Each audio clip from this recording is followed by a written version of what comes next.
Préparez-vous à entendre un récit qui remettra en question tout ce que vous croyez sur la vie, la mort et ce qui vient après.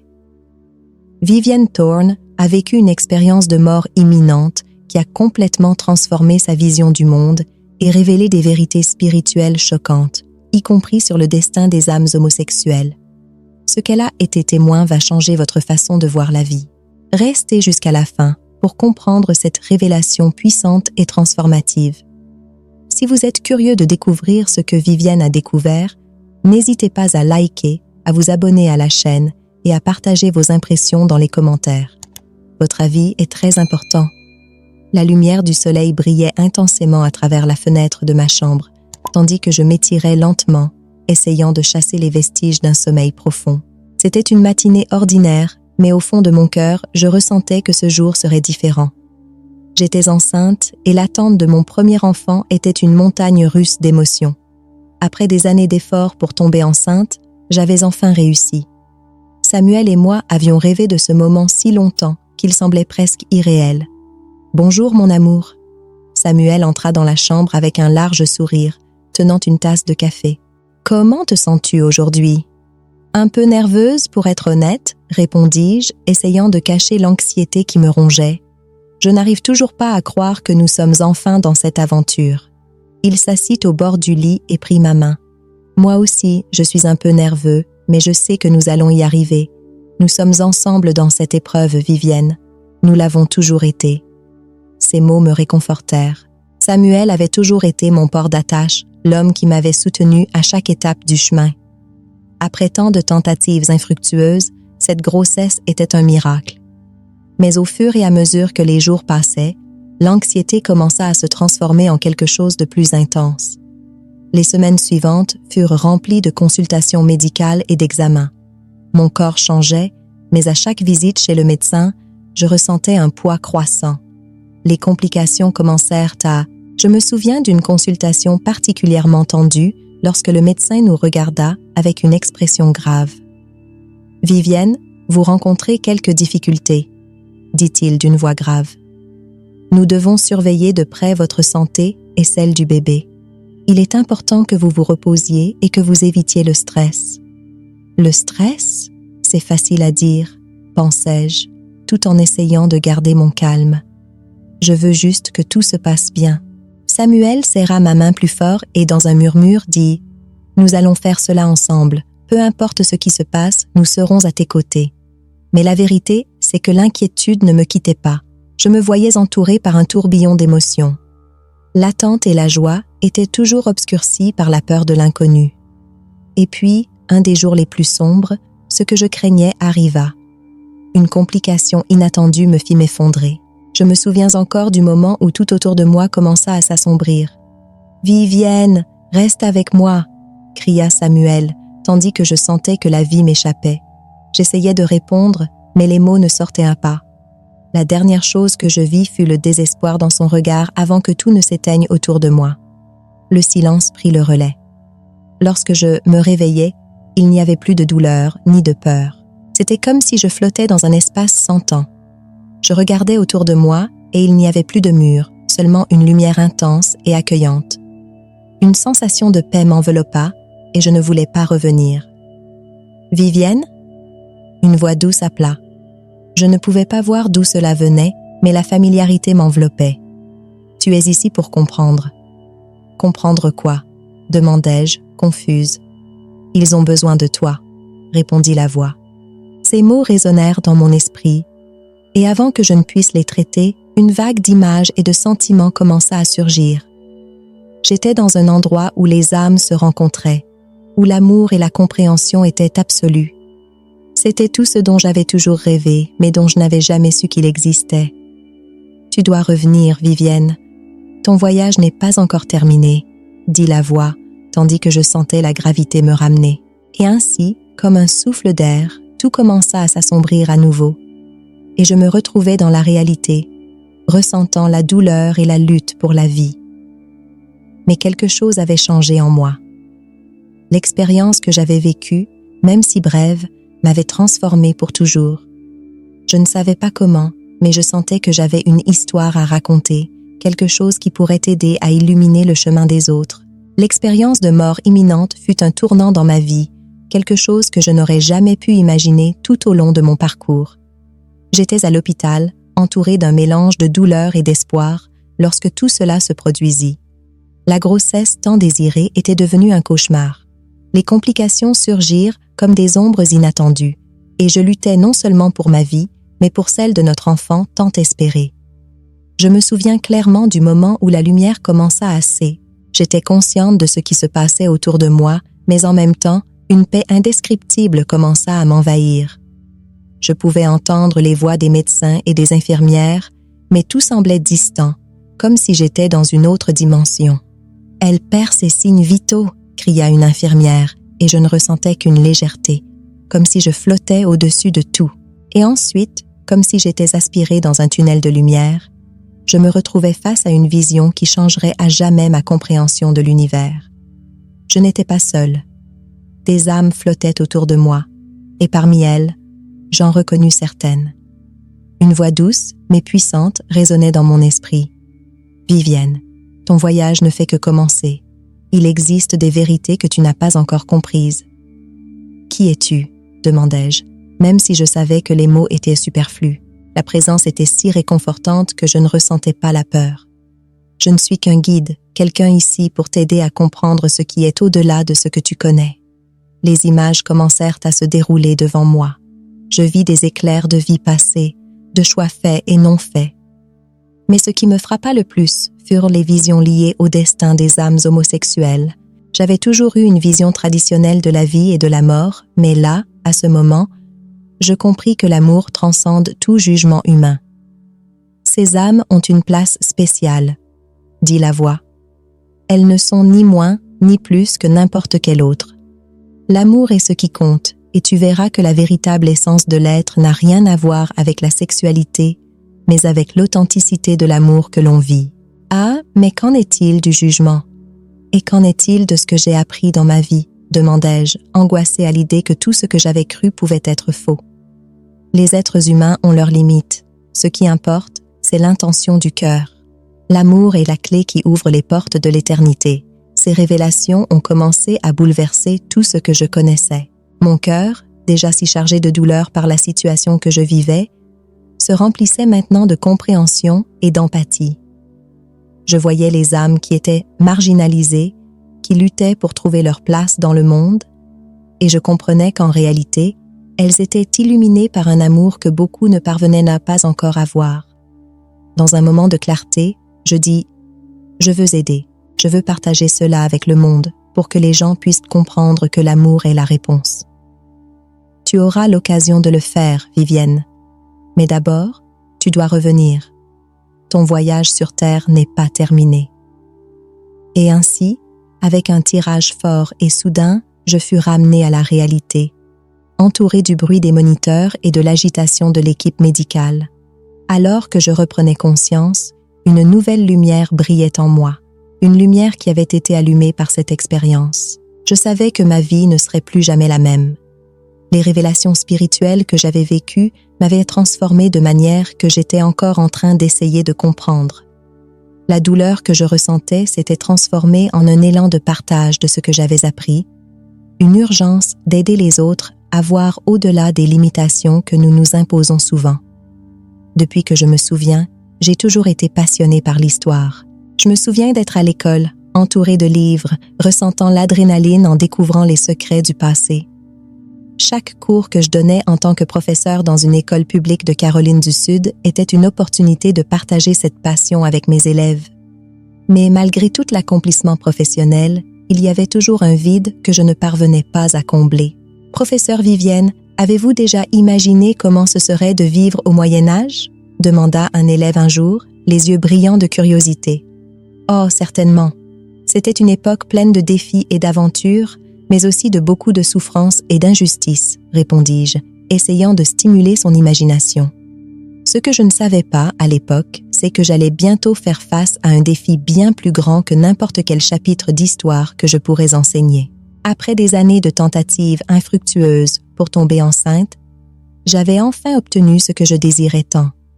La grossesse était arrivée comme un cadeau, Mais, comme la vie nous l'enseigne souvent, rien n'est jamais comme on le rêve. Et, avant même d'imaginer ce qui allait arriver, j'étais plongée dans une nouvelle réalité. Un jour, alors que je prenais mon petit déjeuner, Samuel se tourna vers moi et dit « Vive, tu es radieuse. Je pense que nous avons enfin réussi. Oui, mon amour, c'est surréaliste. » « Mais je n'arrive toujours pas à croire que cela se passe, » répondis-je, un mélange de joie et d'anxiété remplissant mon cœur. Cependant, cette joie serait accompagnée de défis que je n'aurais jamais pu prévoir. Les semaines passèrent et, alors que le rêve de la maternité devenait de plus en plus palpable, mon corps commença à ressentir le poids de la grossesse. Je luttais contre l'épuisement, mais toujours avec un sourire sur le visage. Pour moi, chaque mouvement de mon bébé était comme un rappel que tout ce que j'avais traversé en valait la peine.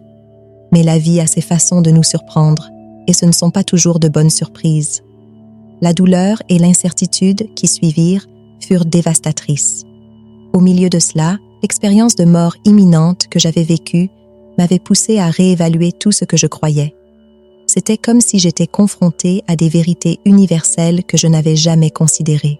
En regardant en arrière, je me demande si ma vie avant la EQM était vraiment la vie que je souhaitais. Je me souviens d'un dialogue que j'ai eu avec Samuel pendant ces jours difficiles, lorsque tout semblait s'effondrer. Il me regarda dans les yeux et dit « Vive, nous devons rester forts. Quoi qu'il arrive, nous ferons face ensemble.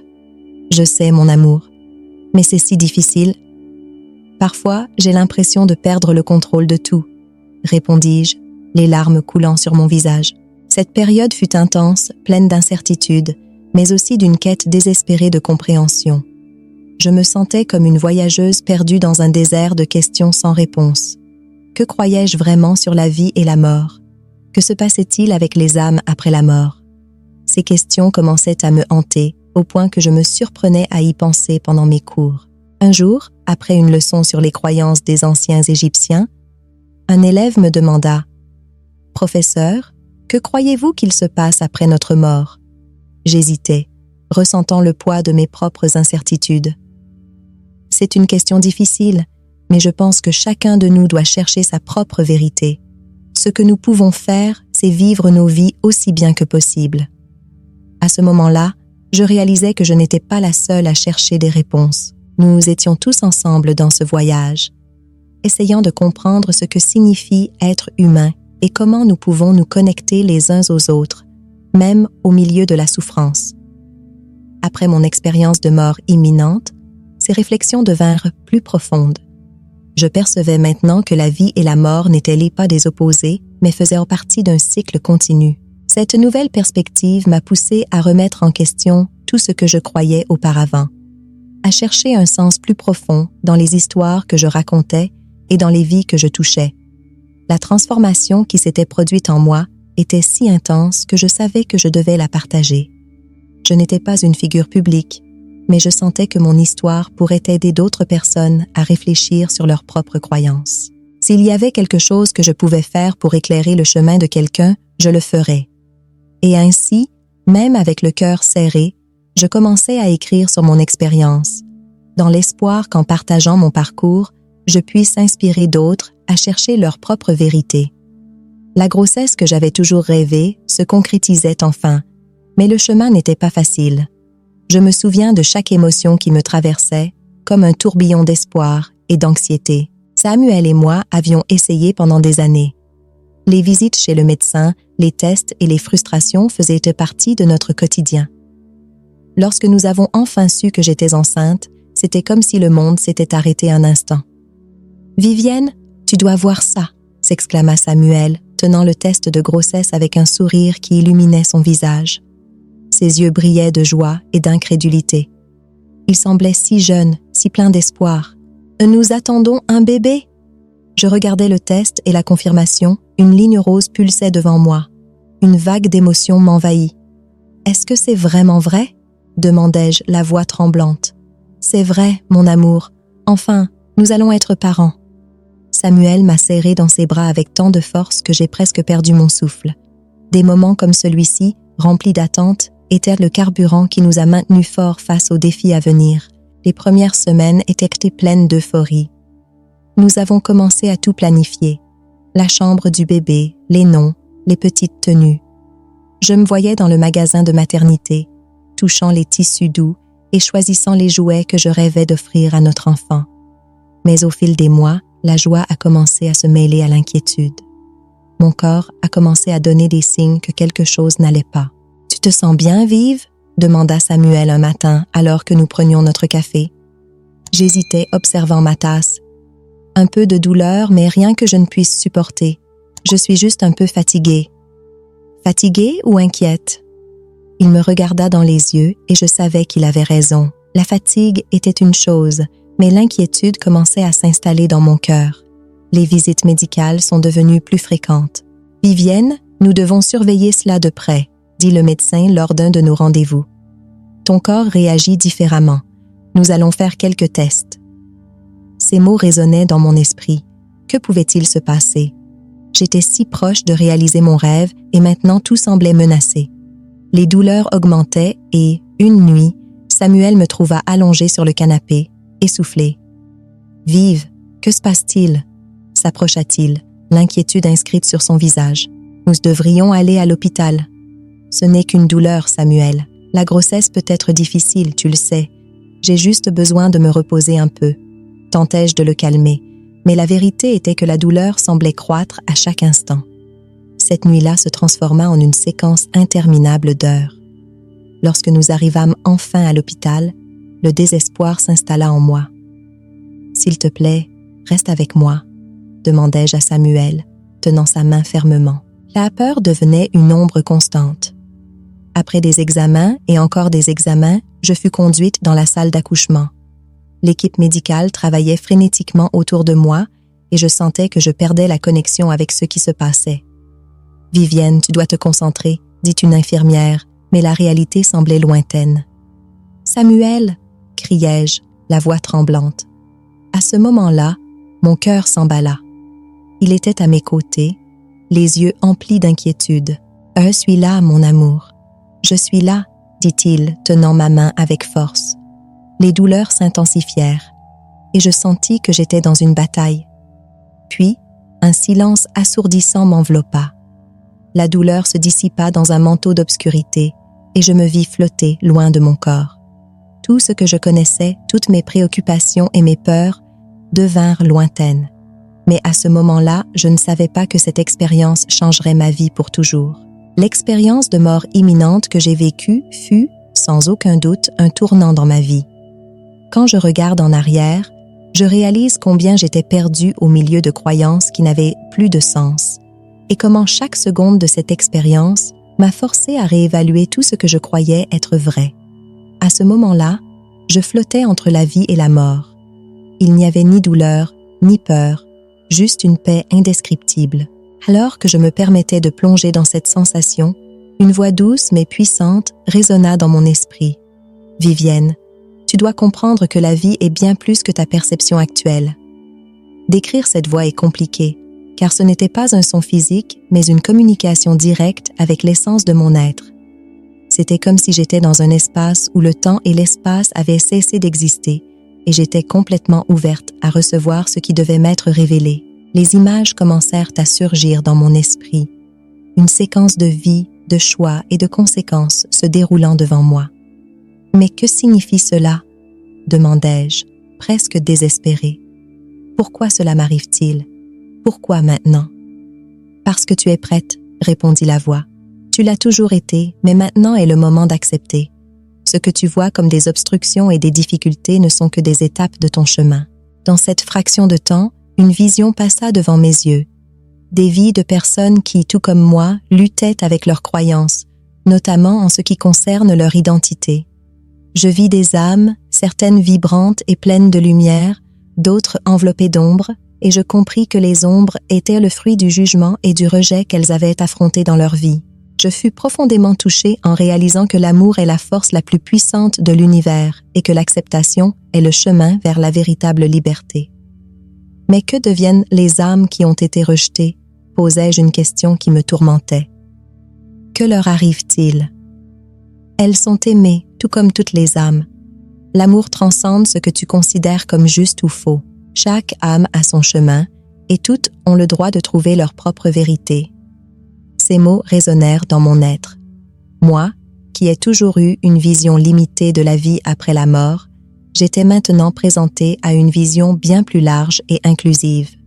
La douleur du rejet que beaucoup subissent dans leur vie n'est pas une fin, mais un appel à l'apprentissage et à la croissance. Une larme coula sur mon visage, non pas de tristesse, mais d'une compréhension profonde. « Je ne savais pas, » murmurai-je. « Je ne savais pas qu'il y avait tant de beauté dans ce que nous considérons comme erroné. Maintenant tu sais, et il est de ta responsabilité de partager cela, » m'insta la voix. « Le monde a besoin de plus d'amour, plus d'acceptation. Ton expérience, ta douleur, tout cela a un but. » L'idée de partager mon histoire me rendait nerveuse. Je n'étais pas une figure publique, juste une professeure d'histoire qui luttait avec ses propres insécurités. Mais en même temps, il y avait un élan en moi, un désir incontrôlable de toucher la vie des autres. Mais que se passe-t-il si les gens ne me croient pas et s'ils me jugent? « Cela n'a pas d'importance, » répondit calmement la voix. « Ce qui compte, c'est la vérité que tu portes en toi. Tu ne peux pas contrôler la manière dont les autres réagissent, mais tu peux être la lumière qui éclaire le chemin de quelqu'un. » Lorsque je revins enfin à moi, la douleur physique de ma condition ne se comparait pas à la transformation intérieure que j'avais vécue. Je me sentais comme si j'avais renaître, non seulement comme mère, mais comme quelqu'un qui avait une mission. La grossesse difficile que j'avais tant désirée n'était désormais qu'une partie de mon parcours, et j'avais hâte de partager tout ce que j'avais appris sur l'amour, l'acceptation et la beauté de la vie. Je me souviens clairement du moment où je me suis réveillée dans cette chambre d'hôpital, les lumières brillantes au-dessus de moi. L'odeur de désinfectant imprégnait l'air et la sensation de confusion était palpable. Je regardais autour de moi, essayant de comprendre ce qui s'était passé. Ce que je ne savais pas, c'était que ma vie ne serait plus jamais la même après cette expérience. « Vivienne, tu es éveillée. » La voix de mon mari Samuel résonna dans la chambre et ses larmes me frappèrent en plein cœur. Il s'approcha rapidement, tenant ma main avec une telle force que j'eus presque mal. « Tu étais si loin, mon amour. J'avais tellement peur. »« Samuel, que s'est-il passé ?» Ma voix sortit plus faible que je ne l'avais prévu. La douleur dans mon dos et le poids de ce qui s'était produit commencèrent à prendre forme dans mon esprit. « Tu as eu une complication pendant ta grossesse.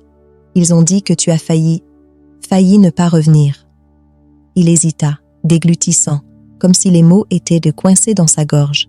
« Mais tu es ici maintenant, tu es vivante. » À ces mots, alors qu'il parlait, des éclats de lumière et des sentiments commencèrent à traverser mon esprit. Je me rappelais de quelque chose que je ne parvenais pas à comprendre complètement, quelque chose qui semblait au-delà du physique. « Samuel, » dis-je, essayant d'articuler ce que je ressentais, « j'ai vu des choses que je ne peux pas expliquer. » « Comment ça, Vivienne ?» Il fronça les sourcils, inquiet mais en même temps curieux.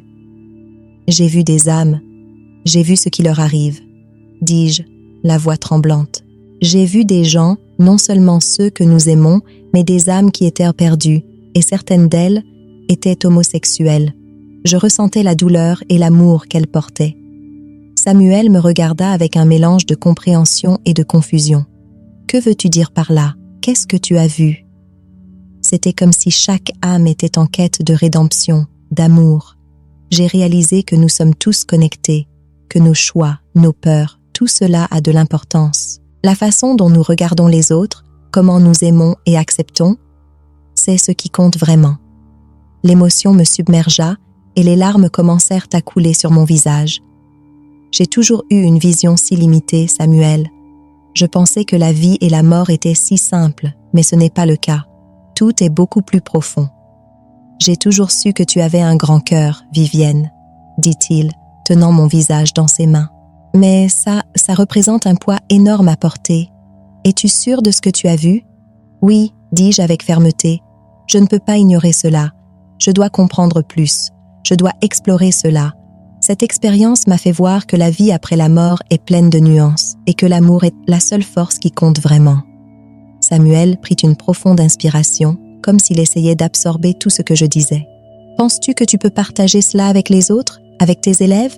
Avec les gens que tu aimes? Je veux, mais en même temps, j'éprouve de la peur. Et si les gens ne comprenaient pas? Et s'ils me jugeaient? Je me sentis vulnérable, exposée. Cette nouvelle perspective, cette vérité que je portais, semblait lourde. « Vivienne, » dit Samuel doucement, « tu ne peux pas laisser la peur t'en empêcher. Ta voix est importante. Ton histoire peut aider tant de personnes à mieux comprendre l'amour et l'acceptation. Peu importe ce que les autres pensent. » Il avait raison. À chaque instant qui passait, je réalisais que garder cette expérience ne me causerait que de la douleur. Je devais partager, même si cela signifiait affronter le rejet ou l'incompréhension. « Tu as raison, » dis-je, déterminée. « Je dois parler de cela. Je dois aider les autres à voir ce que j'ai vu, à ressentir ce que j'ai ressenti. » À cet instant, une vague de détermination m'envahit. Je savais que ma vie avait changé pour toujours et qu'en dépit de tout, il y avait une lumière au bout du tunnel. Une nouvelle aventure était sur le point de commencer et j'étais prête à l'affronter. Avant mon expérience de mort imminente, ma vie était marquée par la routine d'une professeure d'histoire dans une école publique en Caroline du Sud. Je me réveillais tôt, préparais mon café et me perdais dans les pages des manuels scolaires que j'utilisais en classe. J'ai toujours aimé enseigner, mais il y avait une partie de moi qui se sentait incomplète. Il y avait un désir profond et incessant de maternage, de devenir mère. La maternité était un rêve qui semblait de plus en plus lointain, comme une étoile brillante dans le ciel, mais que je ne pouvais atteindre. « Vivienne, as-tu déjà pensé à abandonner cela? » « Essayez autre chose ?» demanda ma amie Clara un matin, alors que nous prenions le café dans ma cuisine baignée de soleil. Elle a toujours été directe, et à ce moment-là, ses mots ont coupé comme un couteau. « Non, Clara, je ne peux pas abandonner, je sens que je vais être mère, ce n'est qu'une question de temps. » répondis-je, essayant de garder l'espoir vivant, même si à l'intérieur, je me sentais épuisée. Les années passèrent et chaque tentative infructueuse laissait une marque dans mon cœur. Les consultations médicales étaient un mélange d'espoir et de désespoir. J'entendais les médecins parler de probabilités et d'options, mais pour moi, c'était juste un écho lointain de mon véritable désir. À la maison, Samuel et moi essayions de maintenir l'optimisme. Il disait toujours « Vive, nous allons y arriver, nous sommes ensemble dans cette histoire. » Et je croyais en lui, même lorsque le doute cau. Une nuit, alors que nous étions allongés dans le lit, je murmurais « Tu crois toujours que nous aurons un enfant ?» Samuel se retourna vers moi, ses yeux pleins d'amour et de compréhension. « Bien sûr que oui, nous deux le voulons. La vie a ses propres plans, et je sais que lorsque notre heure viendra, ce sera magique. » Il prit ma main et je ressentis une chaleur réconfortante, mais l'angoissante attente semblait interminable. « C'est vrai? Oh mon Dieu, Vivienne, nous allons être parents. » Il me serra dans ses bras et, à ce moment-là, je sentis que toutes ces années d'attente avaient valu la peine. Mais le bonheur se transforma rapidement en inquiétude. Ma grossesse fut marquée par des complications. Je me souviens d'une visite chez le médecin où il me regarda avec une expression grave. « Vivienne, nous devons surveiller de près. »« Tu es à risque, » dit-il, et je ressentis un froid dans le dos. En rentrant chez moi, je ne pouvais pas arrêter de penser aux mots du médecin. « Et si quelque chose arrivait ?» demandai-je à Samuel, alors que nous étions assis sur le canapé, les lumières de la pièce créant une ambiance chaleureuse, mais mon cœur était lourd. « Ne pense pas comme ça. Concentrons-nous sur le positif. Pense à notre bébé. Nous allons être une famille vive. » La vie avant mon expérience de mort imminente était un mélange d'espoir et de désespoir. J'étais en voyage, mais je ne savais pas encore que ce voyage allait me mener vers un endroit que je n'avais jamais imaginé.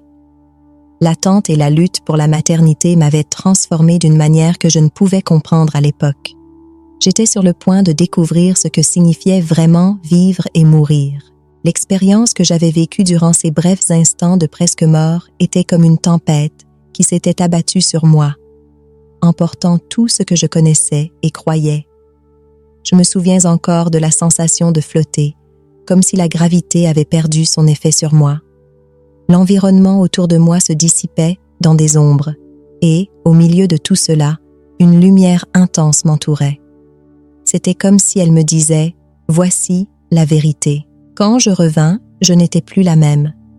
La Vivienne que je connaissais, l'enseignante d'histoire, la femme qui rêvait de devenir mère, était irréversiblement changée.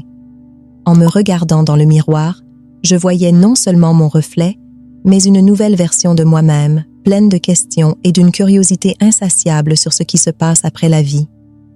Ce qui était autrefois des certitudes était maintenant des nuages flottants, instables et changeants. Un soir, je m'assis dans la cuisine avec Samuel après une longue journée de travail. Il était inquiet, troublé par mon changement. « Vivienne, tu ne sembles pas la même. Que s'est-il passé là-bas? Tu n'en parles pas, » dit-il, sa voix chargée d'inquiétude. Je plongeai mes yeux dans les siens, cherchant la bonne manière d'expliquer. « Samuel, ce n'est pas simplement quelque chose que je peux exprimer en mots. L'expérience m'a montré que la vie est bien plus profonde que je ne l'avais imaginé.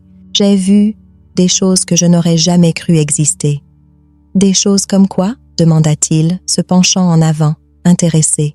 « J'ai vu des âmes, Samuel. J'ai vu comment elles se connectent, comment l'amour est la force qui nous unit, peu importe qui nous sommes. J'ai vu des âmes de toutes formes et de toutes couleurs, sans jugement. Et cela m'a fait réfléchir à notre perception des différences dans ce monde. Comprends-tu ce que je dis? » L'intensité de mes mots semblait résonner dans la cuisine silencieuse. Il fronça les sourcils, traitant mes paroles. « Alors, tu es en train de dire que nos croyances sur ce qui se passe après la mort pourraient être erronées? Oui, la vie et la mort ne sont pas si simples. Nos concepts de bien et de mal, de ciel et d'enfer, tout cela semble si petit maintenant. Je suis reconnaissante d'avoir vécu cette expérience, même si cela a été douloureux. Mais, en même temps, c'est effrayant. C'est un changement que je ne sais pas comment partager avec les autres. Tu n'as pas à faire cela seule, Vivienne. Je suis là pour te soutenir, dit-il, posant sa main sur la mienne. Découvrons cela ensemble. Je voudrais juste que tout le monde puisse voir ce que j'ai vu, qu'il puisse comprendre que l'amour est la véritable essence de la vie. Ça est ce qui compte vraiment, dis-je, l'émotion m'envahissant. Nous devons regarder au-delà des apparences, au-delà des croyances qui nous divisent. Je me souviens d'avoir vu des âmes qui, dans ce monde, seraient considérées comme erronées, mais elles étaient radieuses, pleines d'amour. Samuel resta silencieux, m'observant attentivement, et je réalisais qu'il essayait de comprendre ce que je ressentais. « Tu es en train de changer, et je veux accompagner cette transformation, » dit-il enfin. « Mais si les gens ne l'acceptent pas, et si tu te sentais seule dans ce parcours? Je sais que cela ne sera pas facile, mais je ne peux plus ignorer cette vérité. Je dois être fidèle à ce que j'ai vu. Même si cela semble fou pour certains, je ne peux pas m'empêcher de croire qu'il y a quelque chose de plus grand que nous. Quelque chose qui relie toutes les âmes, qui transcende nos différences, répondis-je, avec une détermination croissante. La conversation s'écoulait et pendant que nous parlions, je me sentais plus légère, comme si je partageais un fardeau que j'avais longtemps porté seule.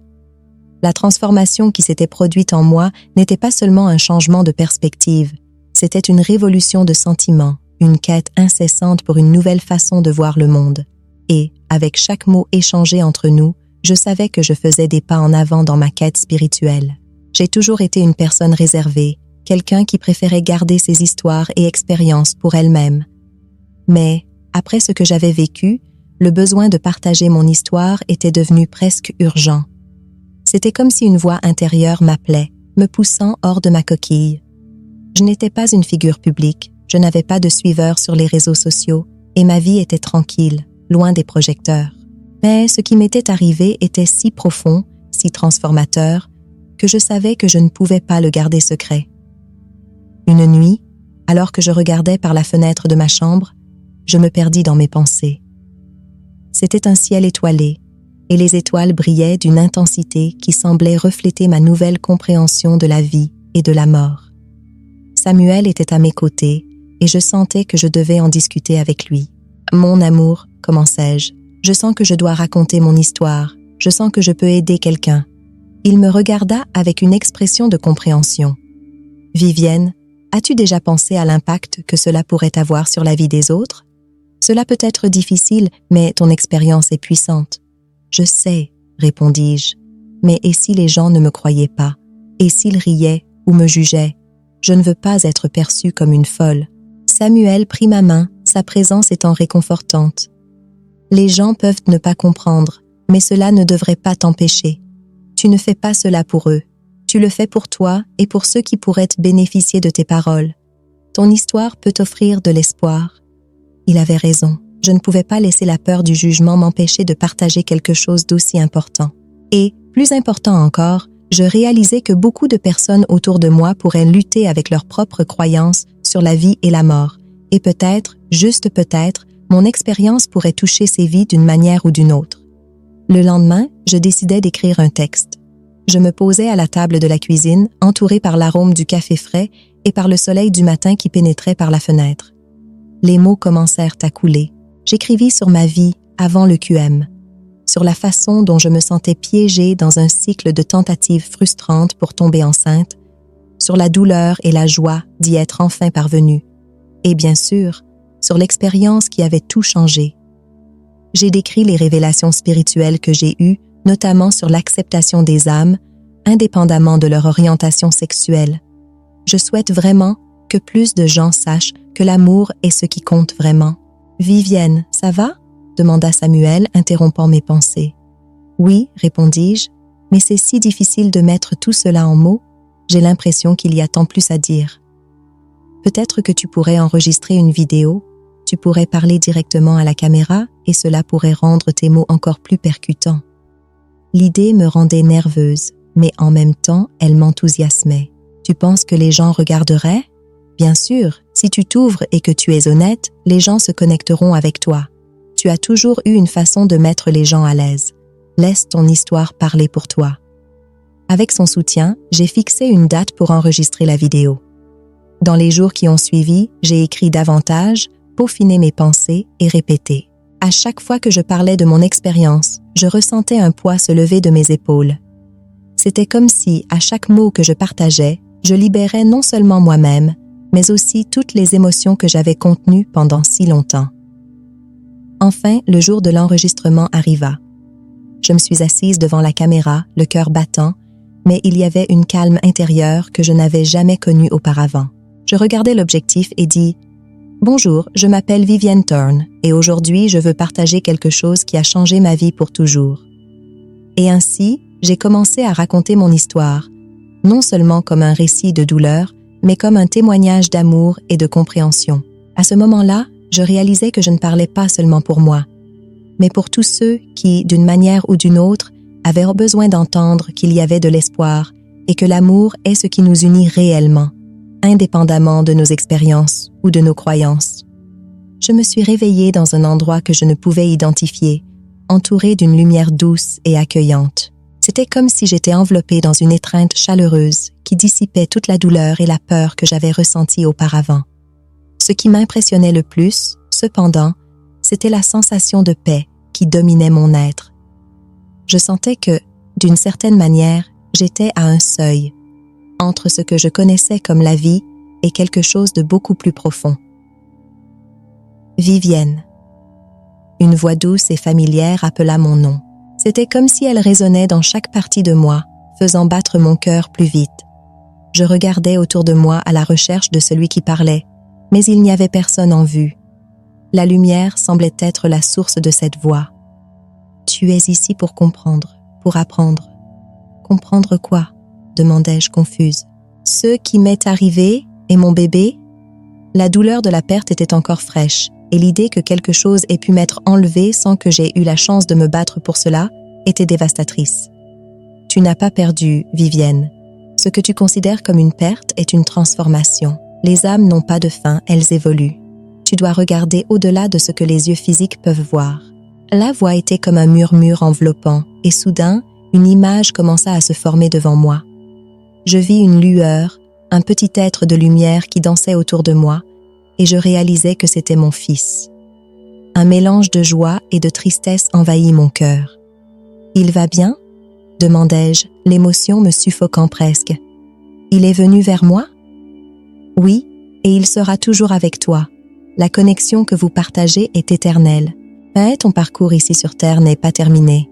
Tu as encore des histoires à raconter, des leçons à apprendre et à partager. » « Des histoires ?» J'étais confuse. « Comment puis-je partager quoi que ce soit si je suis si perdue ? » « Tu n'es pas perdue, Vivienne. Tu es en transition. Ce que tu as vu comme douleur est en réalité une opportunité de croissance. Les révélations que tu as eues sur les âmes et l'amour inconditionnel qui transcende n'importe quel étiquetage sont puissantes. Tu as le don de toucher les vies des gens autour de toi, utilise cela. Pendant qu'elle parlait, je réalisais que la lumière autour de moi commença à changer, créant des formes, des figures, représentant les expériences de vie d'autres personnes. Je vis des couples s'enlaçant, des enfants jouant et, dans un coin, des âmes se connectant au-delà des barrières que la société impose. Tout avait un sens. Les révélations que j'avais reçues concernaient l'acceptation, l'amour et la beauté de la diversité. Tu dois raconter ton histoire, continua la voix, non seulement pour ton expérience, mais pour ce que cela représente. L'amour n'a pas de limite et la compréhension est un pont qui peut unir des mondes. Mais je ne suis qu'une professeure d'histoire, protestai-je, ressentant le poids de la responsabilité. Comment puis-je faire cela? La lumière sembla scintiller, comme si elle se moquait. Chacun de nous a un rôle à jouer, Vivienne. Tu as déjà commencé ton parcours. Chaque cours, chaque conversation, chaque moment d'empathie que tu offres est un pas. Ne sous-estime pas le pouvoir des petites actions. Elles ont le potentiel de changer des vies. Puis, le paysage devant moi se dissipa et la lumière commença à s'intensifier. N'aie pas peur de la douleur, elle fait partie de la vie et de la transformation. Tu reviendras et quand cela arrivera, souviens-toi, tu es un phare de lumière. Partage ton expérience et beaucoup trouveront du réconfort et de l'espoir à travers toi.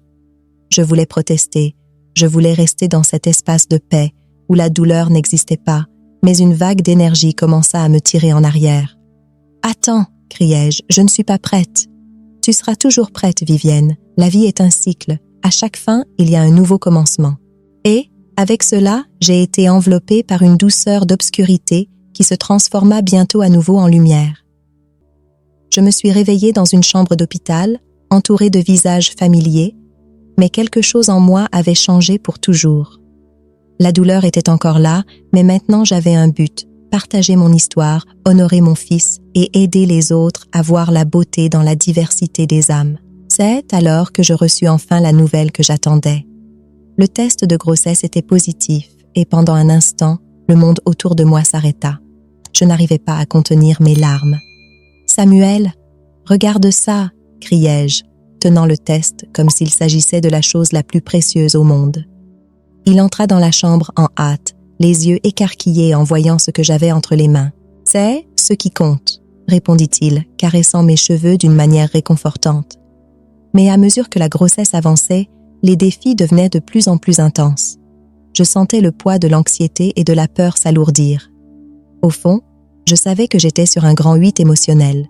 Une nuit, en regardant par la fenêtre, je vis les étoiles briller intensément. Pourquoi est-ce si difficile, Dieu? Pourquoi ne puis-je pas avoir un peu de paix? Murmurai-je pour moi-même.